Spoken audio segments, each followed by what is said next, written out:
Welcome to the Great Coaches Podcast. To me, being perfect is not about that scoreboard out there. This is a chance of a lifetime. When you can understand the person, you can then work towards a common goal. We are all on the same team. Know your role and do it to the best of your ability. Focus on the fundamentals. We've gone over time and time again. Your defense has got to be better. Leave no doubt tonight. Great moments are born from great opportunity. Hello and welcome to the Great Coaches Podcast, where we believe that there is no algorithm for leadership, and so we interview great sports coaches from around the world to try and find ideas to help all of us be better leaders. Our great coach on this episode is Glenn Pocknall. Glenn is a New Zealand cricket coach with over 20 years' experience at the elite level. He started coaching youth representative teams in 2002. He eventually joined the Wellington Firebirds in the New Zealand National League as an assistant coach. He then went to England, Ireland and the Netherlands to gather international experience and eventually returned to New Zealand and became the Wellington Head Coach. In that role, he led the team to win all three domestic titles: the Ford Trophy for 50-over one-day cricket in 2019, the Plunket Shield for 4-day cricket in 2020, and back-to-back Super Smash T20 titles in 2020 and 2021. In 2021, he was also given his first chance to lead the New Zealand national team in a T20 series. And just before we go to the interview, today's podcast is brought to you by the Macquarie University Business School's MBA program.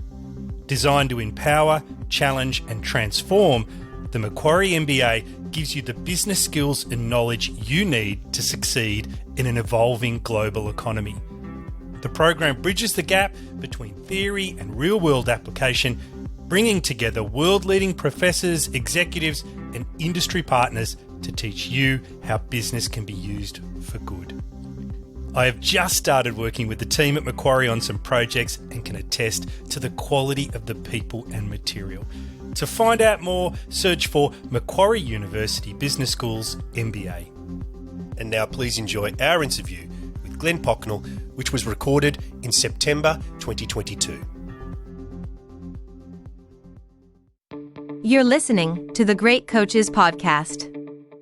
So good morning, Glenn Pocknall, and welcome to the Great Coaches Podcast. Good morning, Paul. How are you? I'm going okay. A bit early in the morning here, getting ready. Kids are upstairs getting ready for school, and I'm very excited to be talking a little bit of cricket with you. Glenn, something really simple to kick us off today. Where are you in the world and what have you been up to so far? I'm in Wellington, New Zealand, and probably similar to you, I started my day off with a couple of crazy kids waking up the household. Mine are young, 6 and 2, so they're very dependent on mum and dad. So it was a chaotic start to the day, which is great. And then I headed off to the Westpac Stadium, or the Sky Stadium, which is now called in Wellington, which is the home of the mighty Wellington Hurricanes. We have an indoor facility down there where Cricket Wellington are based, along with the base reserve, and spent a couple of hours down there doing a bit of admin. I'm in the last week of my role with Cricket Wellington before I shift to CD Cricket up the road.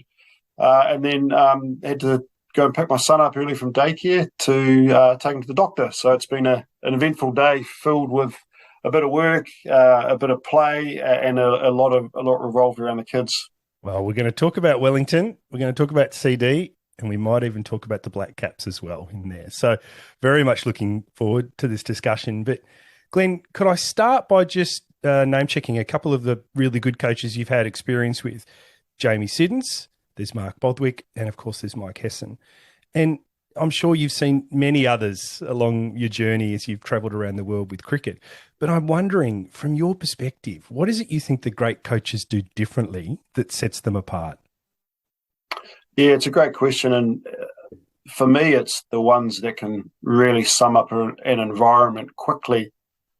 And from there, understand what the environment needs. So some adaptability, some flexibility in terms of the way they coach.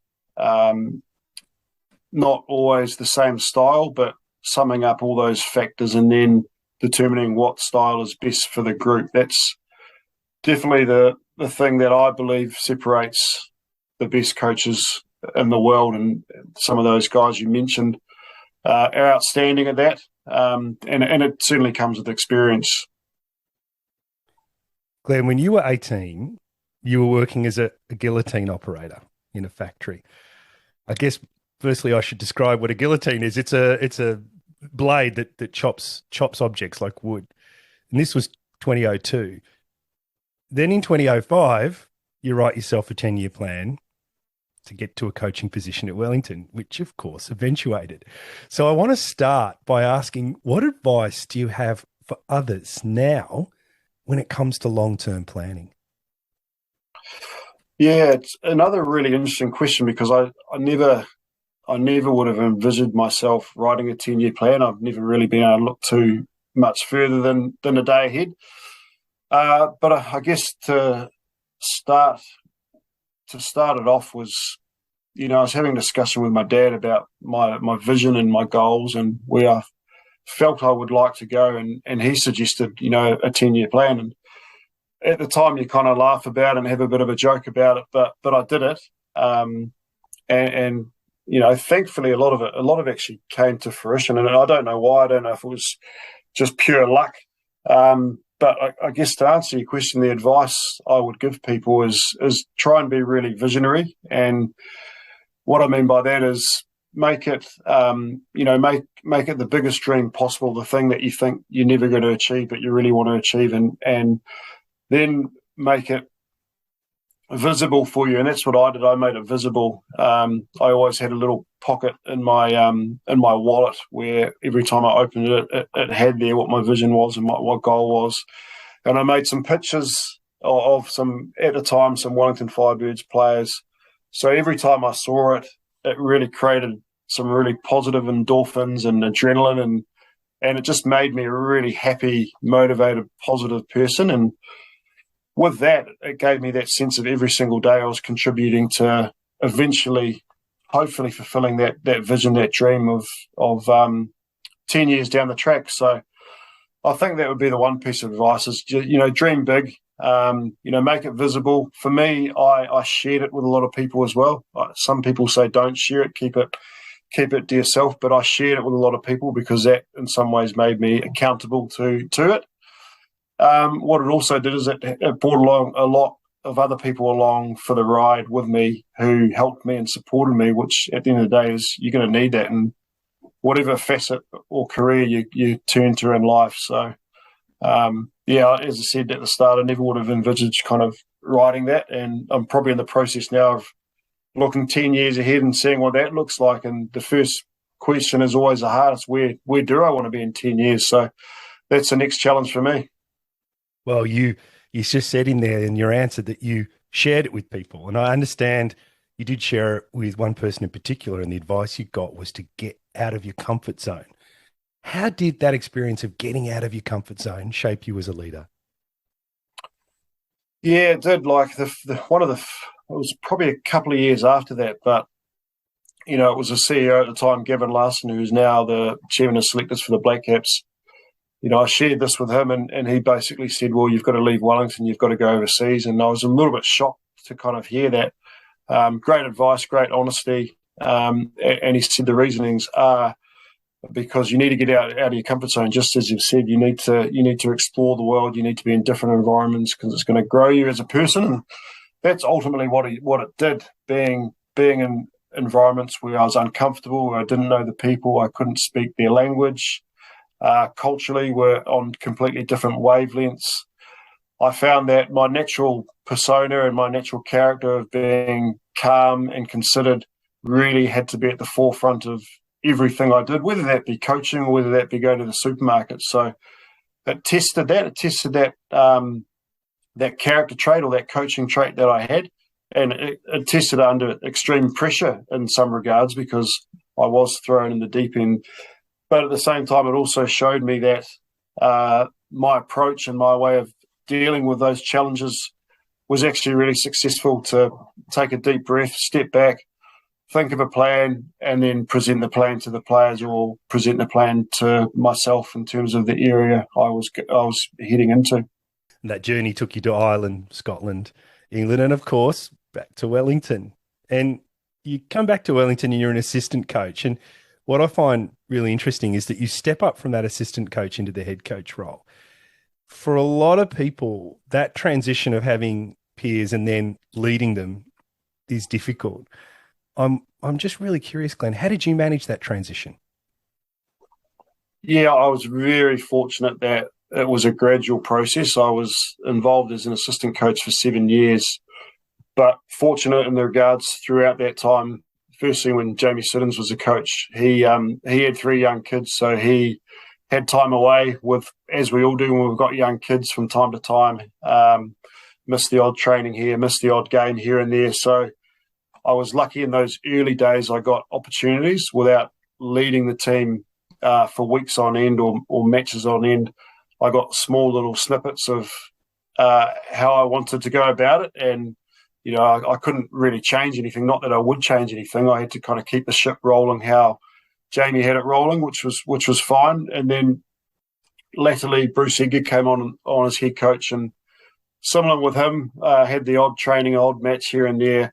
And in Bruce's last season, I got to lead a campaign, which was, I guess, the last step in that transition, going from assistant coach to a head coach, and that certainly helped a lot. The key challenge I felt along that whole journey was maintaining the relationships that I've built up over a long period of time with all the players. So my main key focus was just to be myself and just to continue being myself. I didn't want to change my philosophy, change my coaching style, change my character traits. I was still the same person.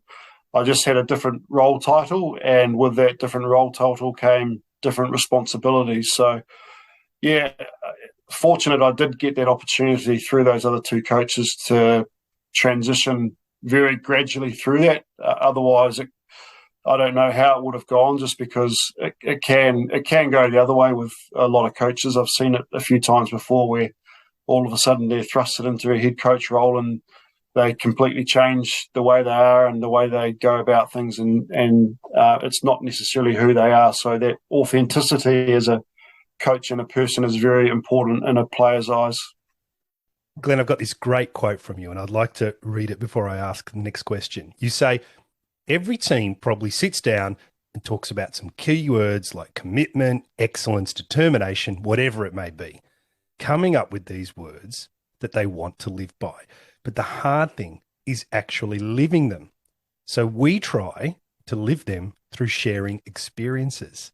I was really intrigued by this idea of sharing experiences. Could you tell us how that works? Yeah, sure. The first part of it was sharing them through players demonstrating those values. So what I mean by that is we're going through a game of cricket. Traditionally, you might focus on things like batting, bowling, fielding, dot balls, boundaries, saving runs, bowling maidens, all those things that are always going to be visible for anybody to see around the world. So instead of focusing on that, we focused on our values of things like commitment and passion and excellence. And sometimes there's other words that we felt were really important to the team. And we made them a real focus for the training and for the game. So, for instance, let's say it was commitment. In terms of our game review, everything revolved around that word commitment. So it wasn't necessarily me talking about commitment. It was me saying to the group, who saw commitment today? What did you see? How did they show it? How did it contribute to the team? And that's where the shared experiences comes back. It's all built around the game of cricket, but players talking about other players, about how they showed commitment, really brought those values to life and showed that they were not just words on paper, and they're things that we were trying to live, which was a great part and certainly helped our success. We also tried to, or started to, get past players in to talk about their experiences as players, and I prompted them quite often to give them some suggestions around how we're trying to, I guess, move towards as a team in terms of the values. And they talked about their experiences, in the 70s and the 80s and the 90s, and how they showed those values as a team, or how certain players showed those values to the team. And that did 3 things, really. It yes, it brought values to life, but it also connected the past with the present and made those values so much more powerful, because there was something tangible that the current players could hold on to from what the past player had say. So it's a real challenge, because quite often you do a value session and it kind of gets put to the bottom of the drawer for the rest of the season, but it takes a lot of work and a lot of care and attention to continue it. I think connecting the past with the present has also been a theme you've explored by looking at the history of the ground and the team and the stadium, if my research is correct. Yeah, absolutely. And the Basin Reserve, it's one of the most historic grounds in New Zealand. It used to be a swamp back, 120, 130 years ago. So absolutely, we tried to touch on that as to what the ground has been through cricket-wise. They played football there. They played AFL there. It's been a swamp. It's been a tip. It's been numerous things. So the early settlers were in there. I think it was a wharf at some stage. So we share stories around that. And a lot of the stories I can't share because I wasn't around in the 1800s and not many people were in this day and age. So we try and get people in that are really knowledgeable on those certain subjects, and they talk about it and like the values. And then when you're out there representing your province, hopefully these things start to flood back into the players' minds when it's a pressure situation or the game's on the line, or where they're questioning whether they die for that ball or not. It's trying to bring the representation or what they're representing to a bigger purpose than just themselves and just the team. It's a whole lot more than that. Glenn, New Zealand cricket has a wellbeing policy that allows players and coaches to take time off and refresh. But the flip side is it also gives other people a chance. Tell us what happened to you. Yeah, it's an amazing story. And I still, every time I say it, I do get goosebumps. And even when you just ask the question there, I just get a bit of a tingle down my spine, because it was a fantastic experience and something I'll remember for the rest of my life. But I was working down at the Sky Stadium with my good mate Doug Watson, doing some coaching, and I had a couple of missed calls from New Zealand cricket.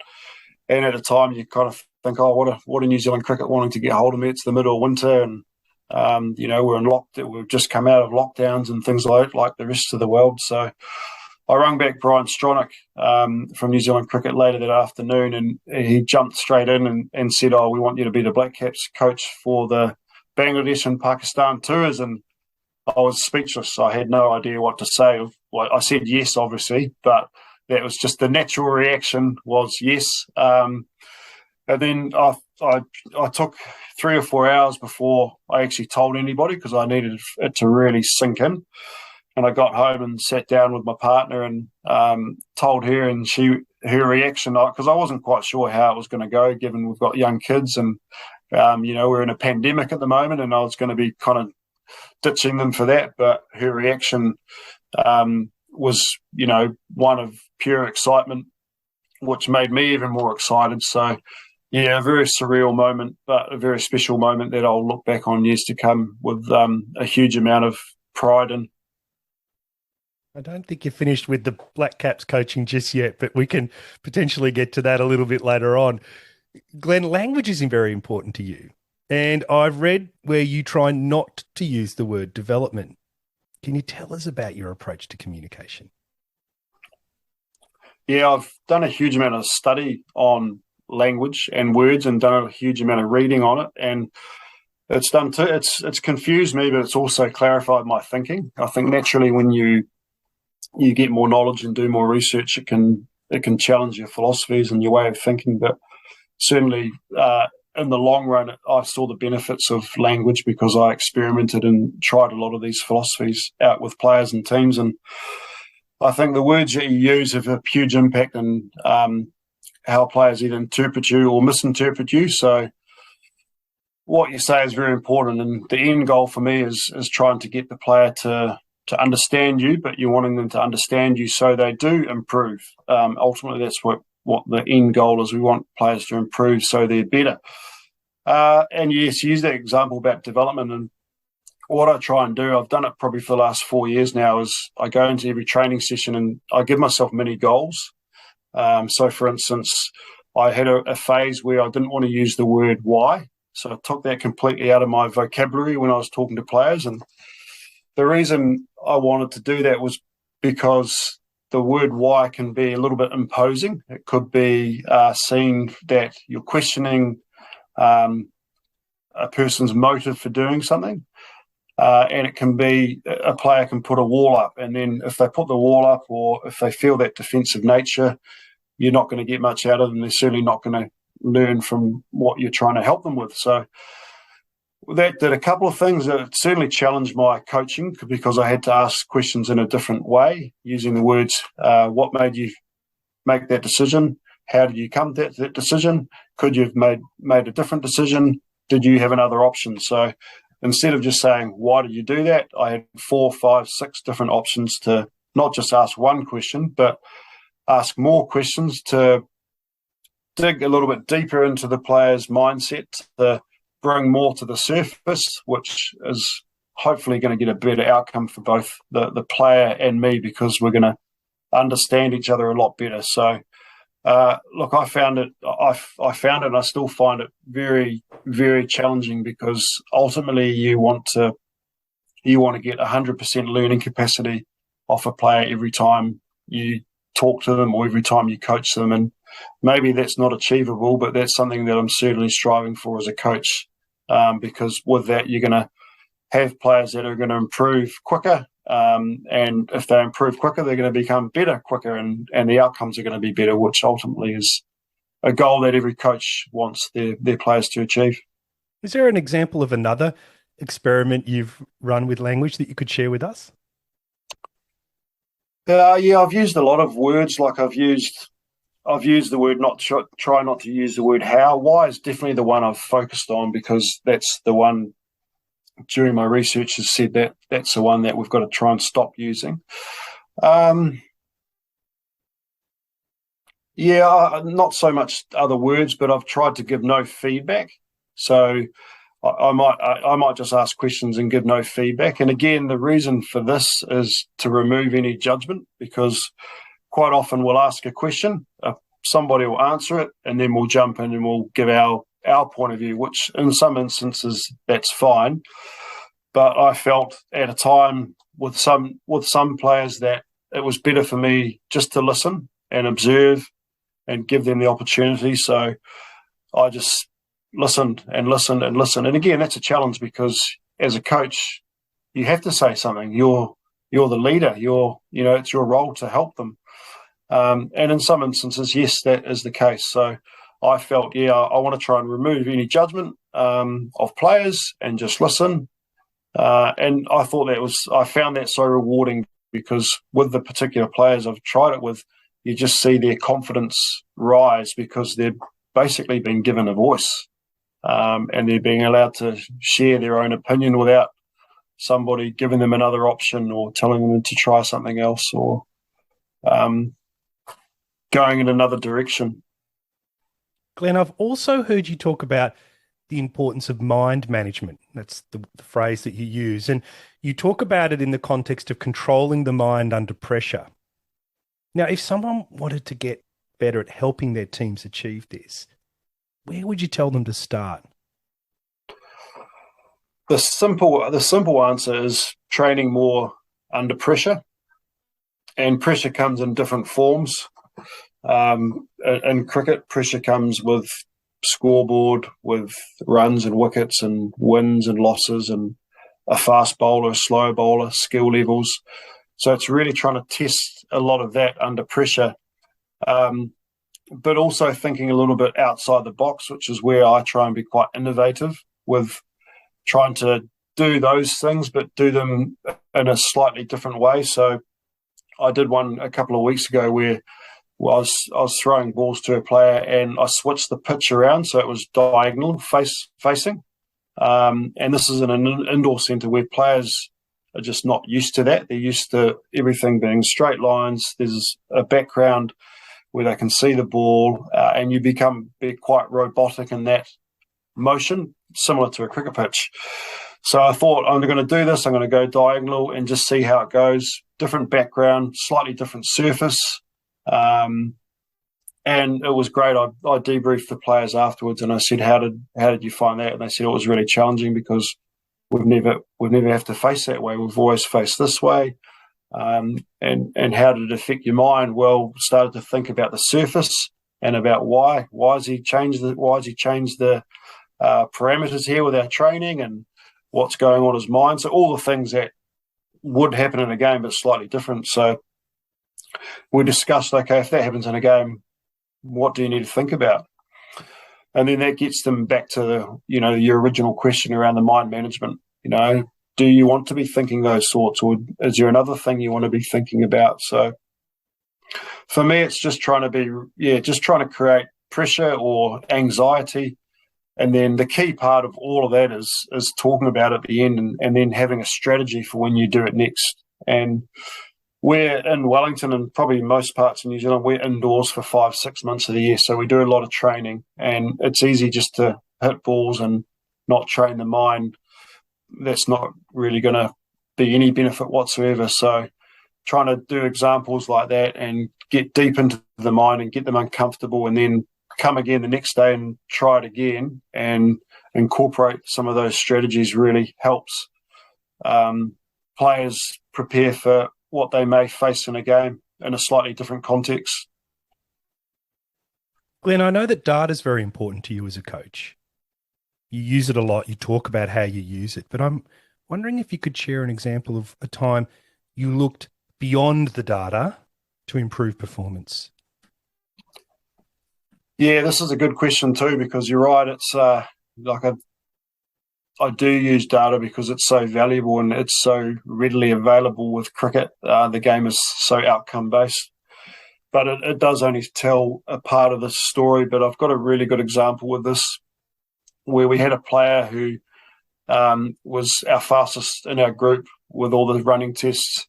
And then in the match, he looked really slow and laboured. And, we labelled him from what we saw in a match as being lazy, because we had the data and then we saw what we saw with our eyes, and we thought, okay, he's being lazy, which is a pretty unfair perception from us. And the way we kind of look through the data is we really tried to study this player and in a match situation, find out what was going on. And we figured out he was slow off the mark, more in the outfield, slow off the mark, and not getting there quick. So we thought, no, it's not laziness, because he is going. And what we did is we found out it was just an awareness issue. So I think if we just stuck to the data, we would have thought this guy needs to be the fastest because he is the fastest in our tests. However, we did look a little bit further than that and think, well, he is fast at the test, but that's running in straight lines. Whereas when he's out in the outfield, he's got to anticipate whether he's going to go to left, right, backwards, forwards, or does he stay still because the ball's hit over his head? All of those things happen quickly, and then you've got to make a decision. So it was a really good example, even though it's not necessarily batting and bowling related. It was a really good example to take the data with a little bit of a grain of salt, and then almost form your own opinions from what you see. And from that example, we tried to help him with a lot of not running drills, because we knew he could run really fast. We used a lot of drills around hand awareness and anticipation and speed off the mark, which was brilliant. And then the end result was he started to get a little bit faster in the cricket context. I was also fascinated to hear how you used an optometrist within the team, which I thought was brilliant. Could you tell us a little bit about the exercise and the benefit the team got from it? Yeah, absolutely. And that player that just talked about, he was one of the players that benefited from that, because like a simple drill, the lady we had was involved with netball, and she reached out to us because she wanted to tap into the cricket market, given the speed of how things happen and the role of the eyes. But so for that particular player that I just talked about, is she set up a whole lot of lights on the ground red lights, green lights, yellow lights, orange lights, and they all went off at different times, and this player had to go and tap the colour that went off. So a real unique way of speeding up his speed to the mark without using a cricket ball and without using a batsman. But like the main area I found it really useful is in terms of the eyes is more the peripheral vision eyesight, was so important. Not just cricket; it's very important in all sports. We're good at looking straight, and we need to look straight. But there's so much going on the outer edges of our eyes. You take fielding for an example. There's two guys running for the ball. There's a ball in the air. There's runners between the wicket. There's a crowd. There's a boundary rope. And you need to have an awareness of where all that stuff is. You can't look at all that because you're looking at the ball, hopefully. But your peripheral vision needs to be aware of all those surroundings. So she did heaps of exercises around that, like exercises. And the thing that I really liked what she tried, and some players gravitated and some didn't, but she really advocated that we played 5 minutes of video games before batsmen went out to bat. And the reasoning behind it was basically just speeding up the hand-eye coordination and the reflexes. So when you go out to bat, you don't take 2 or 3 balls to get used to that fast-paced nature of the game, which was fascinating. It's quite visionary, and as I said, a few players really picked up on it and quite liked it, and other players it wasn't for them. So I thought a really unique way to help a player prepare, especially in the modern 2020 format. That's not just sitting in a chair watching the game and then going out cold. Glenn, batsmen spend a lot of time alone out in the middle. Yes, they got a person, 20 feet away from them, but for the most part of it, they're alone. How do you help them deal with negative self-talk that could potentially bubble up while they're waiting for the next delivery? It's one of the biggest challenges for batsmen. I don't think you're ever going to alleviate it. I think there's always going to be moments where that little birdie pops into your head of doubt or whatever it may be. But I guess two ways I go about it. Firstly, from a training perspective, it's really ensuring that the players have got a clear process in terms of how they're going to score runs. So what is your plan? And really concentrating on that plan and thinking about that plan. There's a lot of other techniques around visualization and breathing, and those things are good too because they give you something else to focus on. But I think the process of having a plan, it's positive reinforcement about what you're trying to do as opposed to what you're not trying to do. And the second part of that is around, the match day type confidence or the match day anxiety where those fears could come into your mind. So for that, it's really trying to instill those positive messages with the players. And I use imagery a lot with my communications with players. So that might be sending a player a video of them performing really well the year before against the same team that we're coming up against, or at a ground we're going to, or against the bowlers we're going to be coming up against. And I either send them that the night before a match or the morning of the match. So the night before the match, so hopefully they watch it before they go to bed and they're having the best dreams ever about them going out and getting 100. Or conversely, first thing in the morning, they're opening it up, they're looking at it, and again, they're thinking positively about how they can perform that day.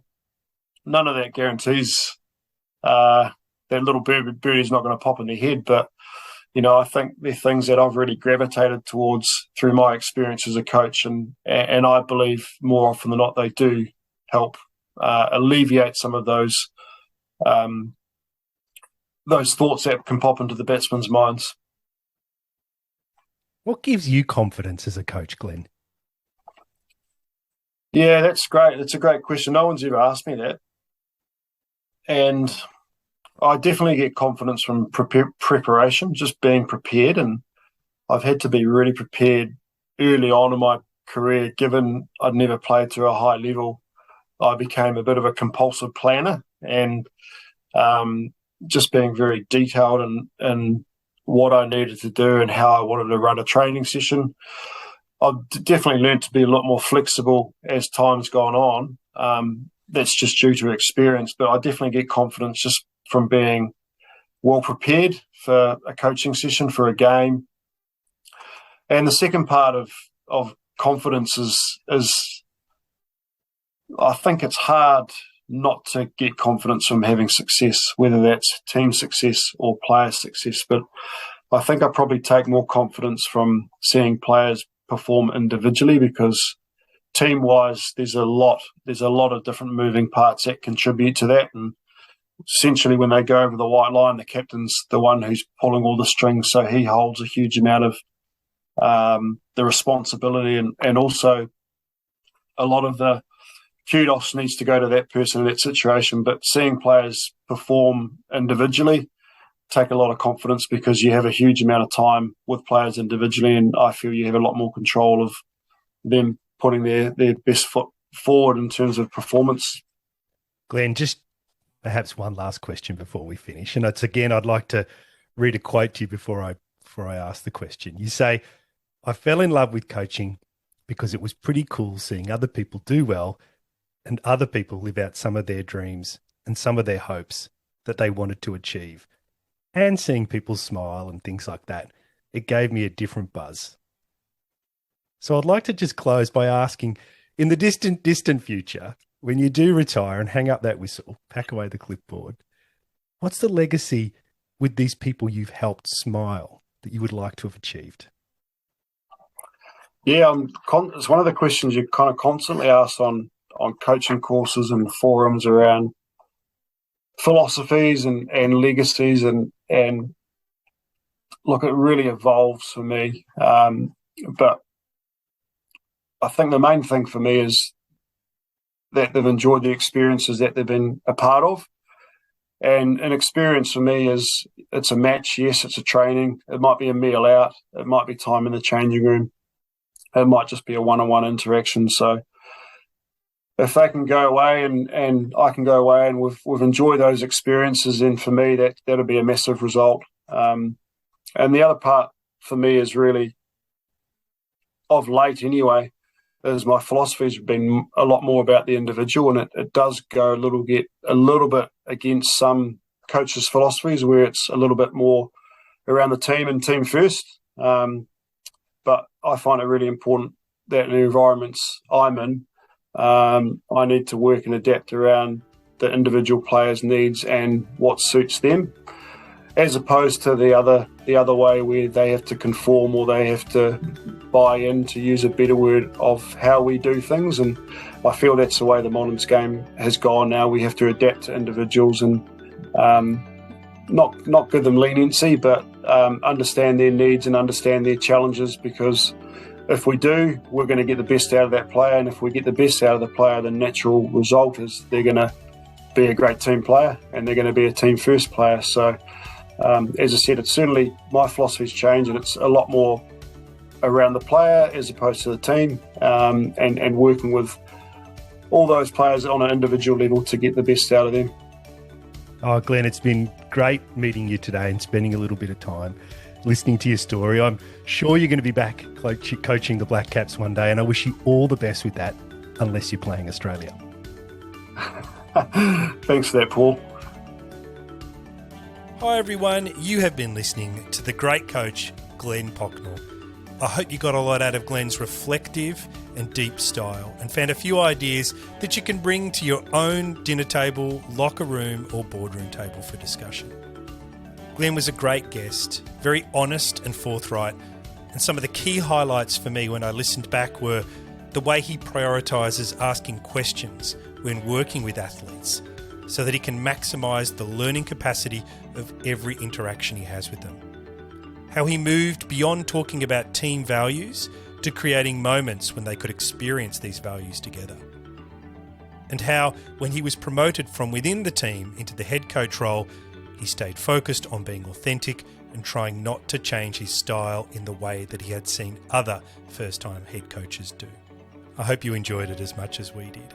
And just before we go, if you have any feedback, then please let us know. The interaction with the people around the world who listen gives us great energy and keeps us going.